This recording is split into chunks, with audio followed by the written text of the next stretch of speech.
আসসালামু আলাইকুম, welcome to Salma's kitchen. আজকে আমি পুঁই শাক আর ডাল দিয়ে ডিম রান্না করব।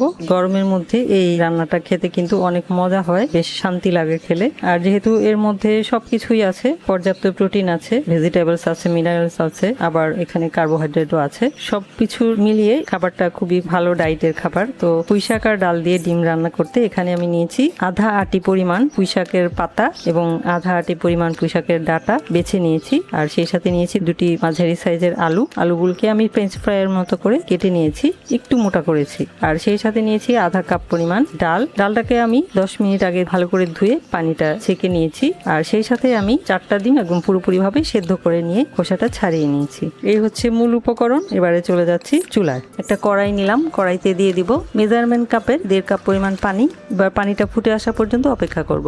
পানিটা যখন ফুটতে থাকবে তখন এর মধ্যে দিয়ে দিব আধা চা চামচ পরিমাণ লবণ এবং 1 চা চামচের 3 ভাগের 1 ভাগ পরিমাণ হলুদের গুঁড়া। সেই সাথে দিয়ে দিব ওই যে কেটে রাখা পুঁই শাকের ডাঁটা এবং আলু, নেড়ে চেড়ে দিব।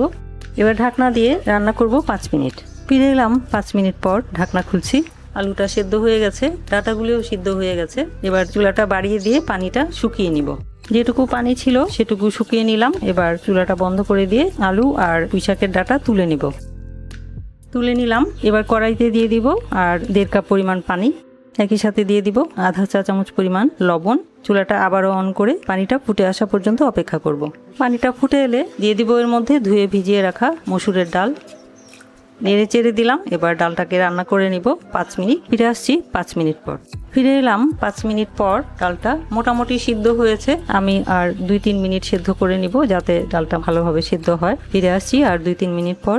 ফিরে এলাম 3 মিনিট পর। ডালটা পুরোপুরিভাবে সেদ্ধ হয়ে গেছে। এবার আমি চুলাটা বন্ধ করে দিয়ে ডালটা তুলে নিলাম। এবার কড়াইটা পরিষ্কার করে কড়াইতে দিয়ে দিব 2 টেবিল চামচ পরিমাণ রান্নার তেল। আমি সরিষার তেল দিয়ে রান্নাটা করছি, আপনারা যে কোনো তেল দিয়ে রান্নাটা করতে পারবেন। চুলাটা অন করে তেলটা গরম করে নিব।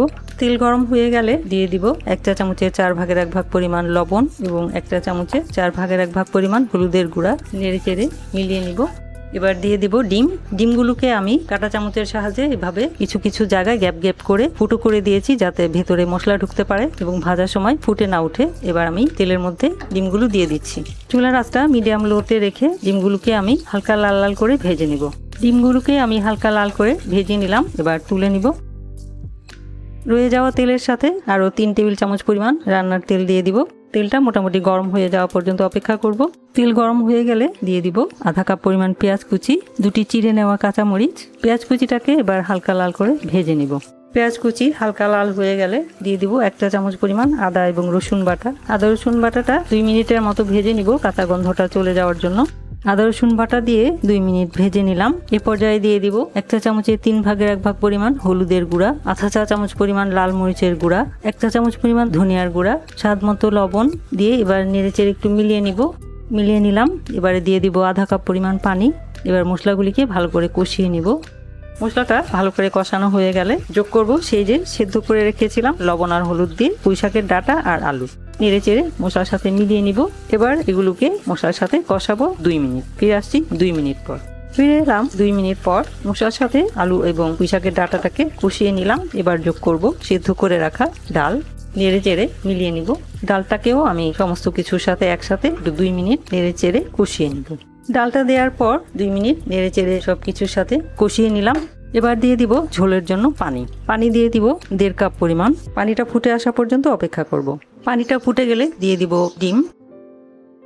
ডিমটা দিয়ে এবার যোগ করব পুঁই শাকের পাতা সেদ্ধ হতে কিন্তু খুব বেশি সময় লাগে না, তাই শেষে যোগ করলাম।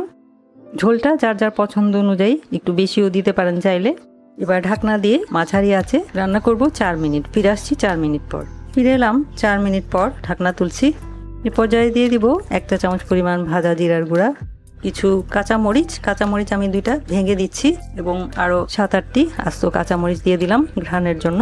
সেই সাথে দিয়ে দিব আধা কাপ পরিমাণ ধনিয়া পাতা কুচি, নেড়ে চেড়ে মিলিয়ে নিব। এবারে ঢাকনা দিয়ে রান্না করব আর 3 মিনিট। ফিরে আসছি 3 মিনিট পর। ফিরে এলাম 3 মিনিট পর। ঢাকনা খুলছি। এবারে লবণ চেখে দেখার পালা। লবণটা ঠিক আছে। এবার চুলাটা বন্ধ করে দিয়ে পরিবেশন করে নেব। তৈরি হয়ে গেল গরমের খুবই শান্তির একটা তরকারি, পুঁইশাক আর ডাল দিয়ে ডিমের তরকারি। এভাবে পুঁইশাক আর ডাল দিয়ে ডিম রান্না করে খেতে কিন্তু অনেক দারুণ, আর এটা একটা ফুল ডায়েট হিসাবেও আমরা খেতে পারি এটা খেলে, আর অন্য কোনো তরকারি না খেলেও চলবে। তো আশা করছি পুঁইশাক আর ডাল দিয়ে ডিমের এই তরকারি রেসিপিটা আপনারা তৈরি করে খাবেন এবং আশা করছি ভালো লাগবে। ভিডিওটি দেখার জন্য এবং এতক্ষণ সাথে থাকার জন্য অসংখ্য ধন্যবাদ। সবাই খুব ভালো থাকবেন, আমার আর আমার পরিবারের জন্য দোয়া করবেন। আল্লাহ হাফেজ।